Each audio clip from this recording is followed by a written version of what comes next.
So, It's Always Sunny in Philadelphia just wrapped up its 17th season, and I've just got to talk about it, man. In my opinion, It's Always Sunny is not just one of the greatest TV shows of the 21st century, but genuinely one of the funniest things I've ever seen. When this show is firing on all cylinders, which it often has been throughout its absurdly long run, I really can't think of anything else that quite compares. Watching these 5 absolute morons stumble through life, scheming, sabotaging, screaming at each other, and generally making everything worse for everyone around them, has been a pretty constant source of joy for me since I started watching this show nearly a decade ago. It really is some of the silliest but sharpest satire you'll find on television. And the funny thing is that with different people behind it, I reckon it could have easily been really quite bad. Like, I can so see a show like this being just some gross out, dumb comedy. The kind of thing that coasts on shock value and cartoonish crudeness. And sure, while Sunny does sometimes indulge in this, it balances that depravity with genuinely intelligent and nuanced writing, plus some of the most memorable characters and scenes ever put on the small screen.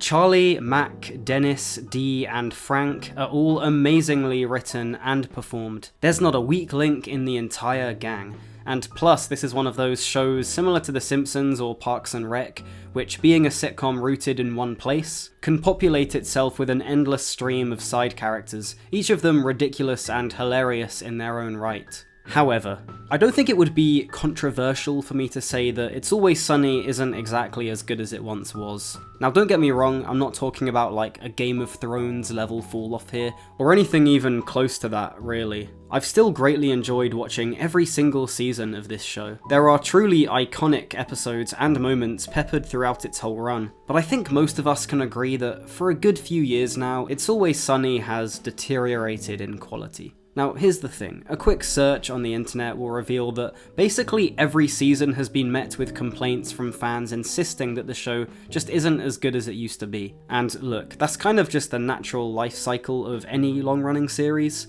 You know, time passes, early seasons get reappraised more fondly, and the newer stuff feels less essential in comparison. But despite those criticisms usually fading with hindsight, I think around season 12 or 13 is when that basically just stopped happening. Now, for me personally, I actually quite like season 12, but it's pretty obvious, especially when binging the show, that showrunners Glenn Howerton, Charlie Day, and Rob McElhenney, or Rob Mac as he likes to be called now for some reason, kind of lost a bit of interest in their baby, if you will. And to be clear, seasons 13 through 16, let's say, are not bad by any means. Season 13 still has a couple of stone cold classics like Time's Up for the Gang and The Gang Gets New Wheels. Season 14 might not reach those same heights, but it's a steadier, more consistent run without the real low points of the season before. Season 15 trimmed the order down from 10 episodes to 8, I think because of COVID, and tried the show's longest serialized arc to date with the whole island storyline, which was interesting, and I do respect the attempt to try something different,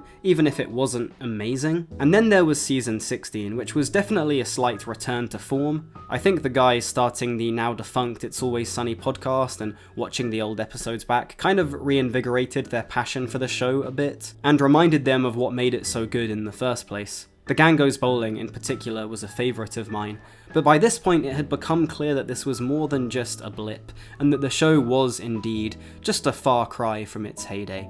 It happens, man. Not just because of the writing, but because something was missing. I think the look of the show actually plays quite a big part in this. The brighter, cleaner lighting they've used in the past several seasons just doesn't sit right with Sunny's tone. This is a show that has always thrived on this kind of dingy, grimy atmosphere, and once you strip that away and light it like a modern sitcom, it loses a lot of that texture and grit. The show even made fun of these brightly coloured sets in the geniusly meta The Gang Tries Desperately to Win an Award, but I guess they forgot about that. And then there's the character of Mac, who has just become a shell of himself in recent seasons, and not in a funny, intentional way. The guy's just been Flanderized to the point where seemingly his only personality trait is that he's in love with Dennis, and honestly it's just kind of annoying. Like I said, I always felt like It's Always Sunny had a very consistent cast of characters, but over the past few years, the once wannabe badass has really begun to stick out as a rather average character.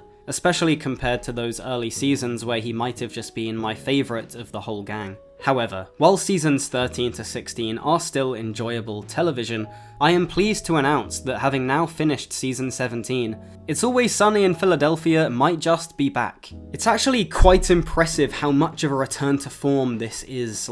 This is quite historic in my opinion. Because honestly, how many shows are still capable of surprising you 20 years in? 2 decades. Comedy is always a strange thing to talk about. You don't want to dissect the frog and explain why the jokes are funny. You know, this isn't Watch Mojo. But what I will say is this. The soul and passion of the show, which were so strong at its peak and which have clearly dwindled in recent years, feels back. Guys, we're back. It's happening. I don't know what's going on, but it's amazing. Now look, I'm not saying this season is on the same level as that golden run of seasons 3 through 7, let's say.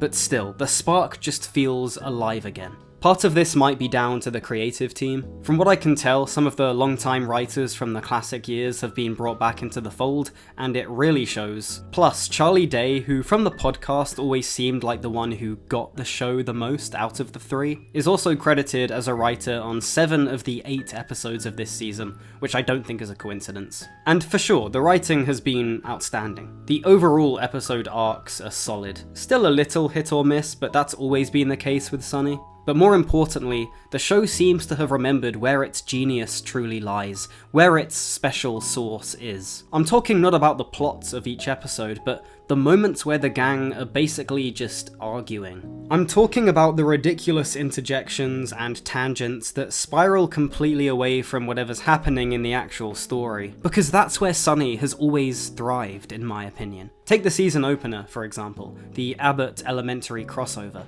Honestly, I reckon it was my least favourite episode of the bunch, probably because I've just never seen 1 second of Abbott. But then out of nowhere you get this hilarious conversation about 9/11 conspiracy theories, which somehow devolves into questioning whether the Twin Towers even existed in the first place. It really is classic Sunny, but the season only got better from there. I think I laughed out loud at some point or another with every episode of this 17th season. With certain entries like The Gang Gets Ready for Primetime and the underrated Thought Leadership, A Corporate Conversation becoming instant classics in my opinion. The characters themselves also just feel sharper again. Mac, in particular, is back to being that hilariously delusional, overconfident wannabe badass, but this time the writing seems very intentional, blending elements of the more modern Mac with the old school version of the character. And that choice pays off massively, because it also brings back the Mac-Dennis dynamic, which for a long time was one of the best duos of the whole show. Hell, they even made it look good again. Gone is that glossy, overlit sitcom sheen. In its place is a much more subtle, fitting middle ground that recaptures some of the show's grit. I understand that they're never going to go back to the standard definition, really grimy look of the first 5 seasons, but this is the closest we've been, and I am glad they did this.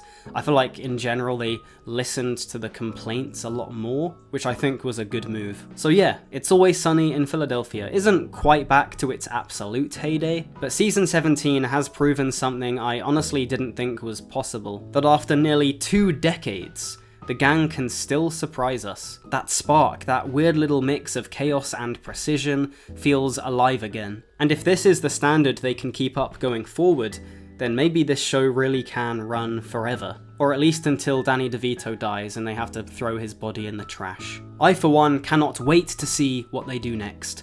But anyway, that's going to be it for now, so thank you for watching, and I'll see you in the next one.